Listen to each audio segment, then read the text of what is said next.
Magandang araw po sa inyo lahat. Welcome po sa panibagong video natin dito sa Makapili TV. Ngayon ito pag-uusapan lang po natin itong viral na pharmacist kung saan hindi natinag ang kanyang prinsipyo, ang kanyang paniniwala na hindi siya pwede magbenta ng gamot na kailangan ng reseta. Kasi alam naman natin may mga butika na nakakapagbenta ng gamot na over the counter kahit kailangan ng reseta. Kasi iba dyan na pinagbibigyan na lang dahil alam nilang for maintenance or kung anong reason, parang humanitarian ano na lang nila, reason na lang yung pagpayag nilang pagbebenta kahit na alam nilang kailangan ng prescription o ng reseta pero walang dala si customer yung bibili, pinagbibigyan nila. Pero ito, kahit na hindi maganda yung ginagawa sa kanya ng kanyang customer na nagpupumilit bumili ng maintenance na gamot na kailangan ng reseta, talagang pininindigan niya yung kanyang prinsipyo.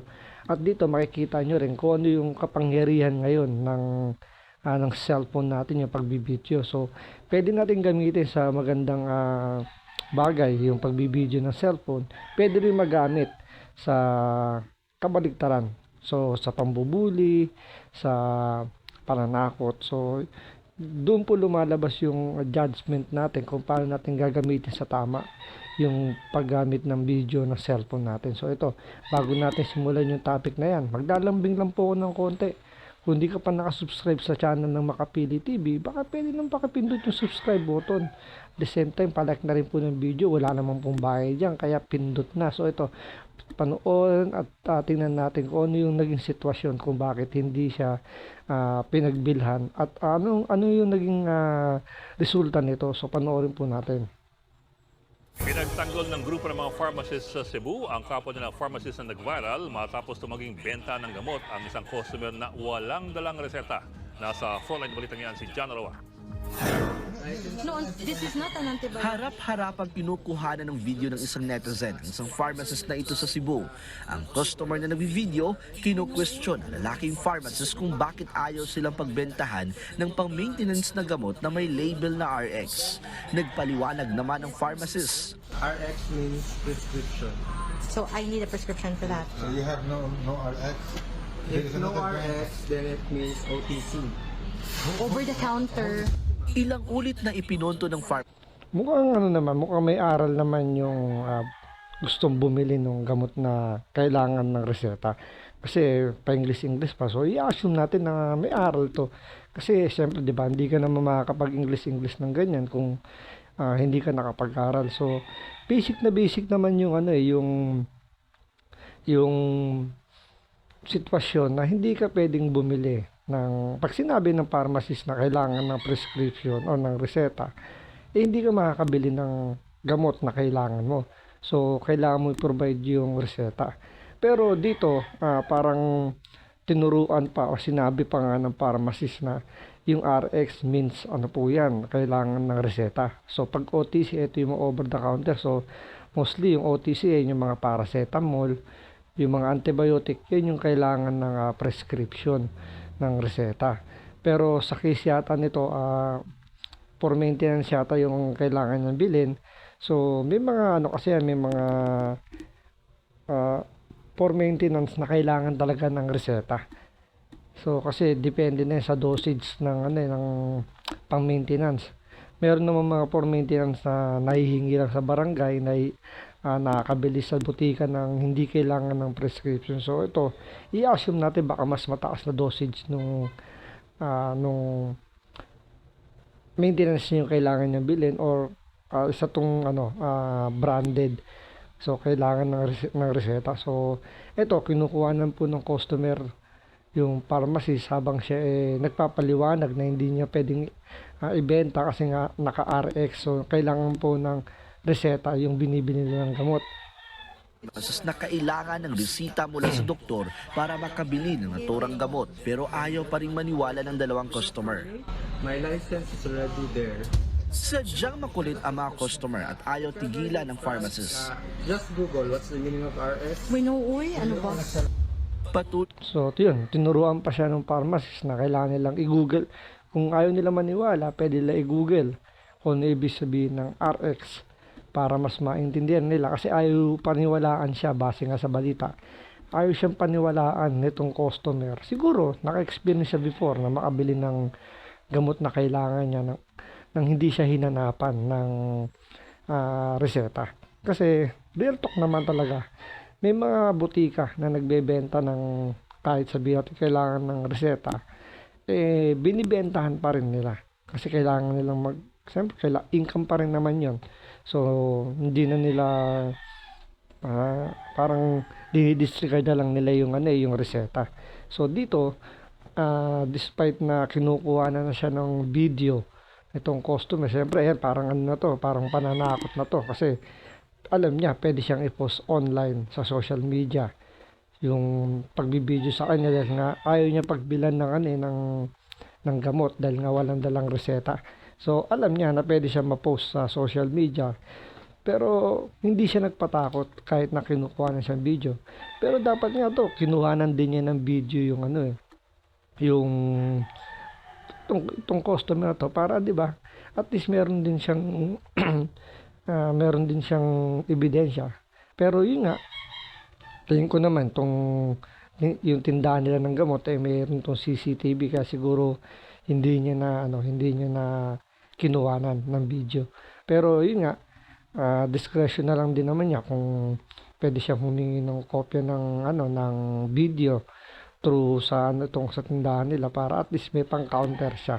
Kaya siguro malakas din yung loob niya na hindi nakuha ng video. Yun nga lang, medyo nakakalungkot lang na parang ginamit nitong customer na to yung kanyang cellphone para lang takutin or para, di ba, alam niyo yun, yung masindak niya para pagbilan siya nito. Kasi hindi natin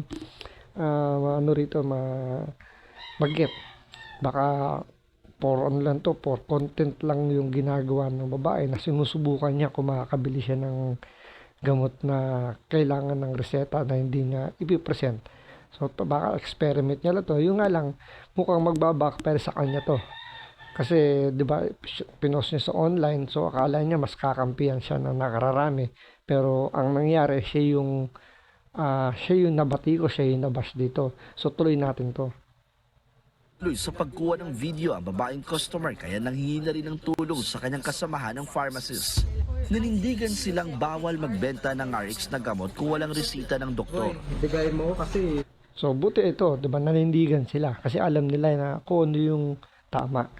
Kung ano yung sinumpaan nila, alam nila yung procedure, alam nila yung protocol na kapag RX yung gamot, may tatak ng RX, kailangan ng reseta.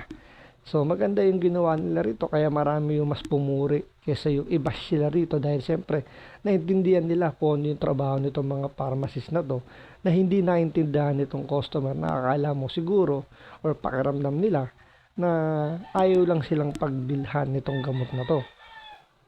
nagbi-video na si ma'am. Burado na ang original na video na yan pero nag-viral na ito at marami na nakapag-record. Nakarating So, yun. Binura rin nung nag-upload nung video. Kasi, malamang, siya na yung binash. Kasi nag-backfire sa kanya. Kasi, marami nakakaalam naman. Hindi naman marami. Basic naman yan. Pag sinabi ng pharmacist na kailangan ng reseta, hindi talaga sila pagbibilhan. O siguro, baka hindi rin sila na-inform ng doktor nila or hindi sila nasabihan na once na bumili sila ng gamot na to, kailangan nila ipakita yung reseta. Pero, nag-i-issue naman yung doktor ng reseta. So, kailangan nila i-present yun. Siguro, noong time na to, kailangan nila bumili ng gamot. Hindi lang nila nadala yung reseta.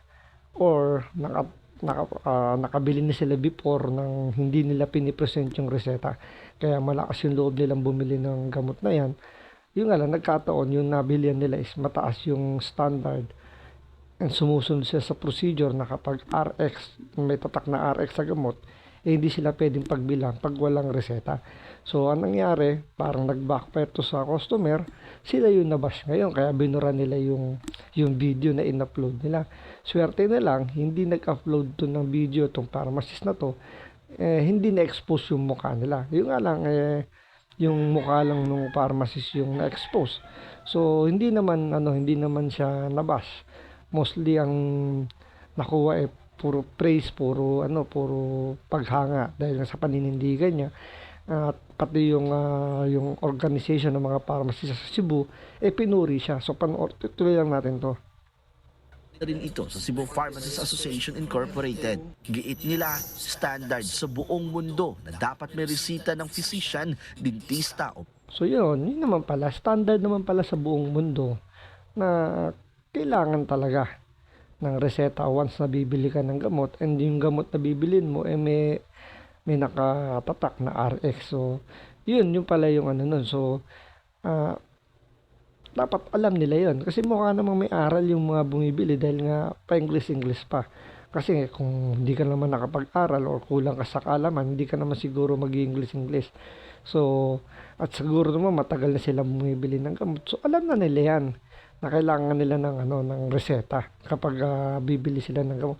Actually, kahit naman sino pag bibili ka ng gamot sa butika, di ba pag nagpa-check up ka, binibigyan ka naman ng reseta ng doktor. At yun ay ipapakita mo para at least, kasi yung ibang sulat ng doktor, hindi mo maiintindihan. So, nakakaintindi lang ng mga pharmacist, mga doktor. So, kailangan talaga dalhin mo yung reseta. Or minsan, yun nga, gaya ng sinabi ko sa inyo, minsan nakakalusot, nakakapagbenta ng gamot kahit na kailangan ng reseta, dala lang yung alam nyo, yung balat lang ng gamot, yung lagayan. Yun lang yung pinipresent, napagbibilan yung iba. Yung nga lang, tulad nga nito, sinunod niya lang yung protocol na kailangan kapag may RX yung gamot, kailangan mag-present or kailangan nila i-provide yung reseta nila. Yung nga, dito, buti na lang, pinuri sila, parang binakapan sila nito ng Cebu Pharmacists Association na tama yung ginawa ng pharmacist nila na hindi sila pwede magbenta kapag walang reseta kapag ito ay may RX. So yun nga, sa nangyari, nag-backfire. So yung mas nabash ito, yung customer, yung gustong bumili. veterinaryo bago magbenta ng mga gamot na may label na RX. So hindi lang pala yung pang-tao, so pati rin pala yung mga dentista, pati yung mga veterinaryo, nag-i-issue rin ng mga reseta na kailangan i-present sa mga butika once na sila ay bibili ng gamot. Walang resita, obligado ang mga pharmacists na tanggihan ang pagbibigay ng naturang gamot para na rin sa kaligtasan ng pasyente. Dagdag pa ng Cebu Pharmacists Association Incorporated, proud sila sa ipinakita ng mga nag-viral na pharmacists. So yun, nakakataas ng moral yan para doon sa pharmacist na binidyoan na parang feeling nila parang ayaw lang nilang pagbentahan, or siyempre kahit paano mayroon silang pangamba na na baka sila pa yung mapasama dahil nga hindi sila nagbenta ng gamot na kailangan ng prescription o ng reseta. Pero yun nga, buti na lang sinuganduhan sila rito ng Cebu Pharmacists Association. So nakakataas ng moral para sa kanila ito at magiging standard na to. Or parang mas titindi pa lalo yung gantong practice na talagang hindi sila magbebenta ng gamot ng walang reseta. So kasi may mga butika talaga nagbebenta ng ng walang reseta. Yan minsan nakakalusot. Kasi nga siyempre benta nga naman yan. Sayang nga naman kung mali mo yun ang instruction ng may-ari ng butika na once na may bibili ng walang dalang reseta, pagbilan nyo na. Kaysa naman ma-stock yung gamot dyan. So sayang din yung benta. So depende na talaga. Pero yun nga, standard protocol yan sa buong mundo. Kailangan ng reseta kapag may label ng RX yung gamot. Malinaw umanong sinunod nila ang guideline at standard sa pagbibigay ng gamot. Dahil dyan, hindi raw deserve ng lalaking pharmacist ang nangyaring pamamahiya sa social media. Nagbabalita. So yun, sana sa mga bibili ng gamot, ugaliin na natin dalhin yung reseta. Kasi isipin nyo, trabaho nila yan, mas alam nila yung kanilang ginagawa kaysa sa iniisip natin na ayaw lang tayong pagbilan. Siyempre iniisip din nila yung kapakanan din ng customer, lalo na siyempre kung pang maintenance yung iinumin, kung hindi yun yung talagang appropriate, kasi malay mo hindi na yun yung pinaka yung appropriate na gamot para sa kanya, hindi na yung right dosage na yun, pero at pwede makasama yun, at ipainom pa rin nila. So, pwede sila maging liable doon na siyempre, nila pinagbentahan ng gamot na hindi naman pala naayon sa iinom. Kaya nag-iingat din sila para sa kaligtasan din ng customer nila. So, sana ganun po yung gawin natin practice na lang. Every time na bibili kayo ng gamot, ipakita nyo yung reseta. So, yun lang po. Maraming salamat sa panonood. So, abangan nyo po yung mga susunod natin mga video. Ingat po kayo lagi.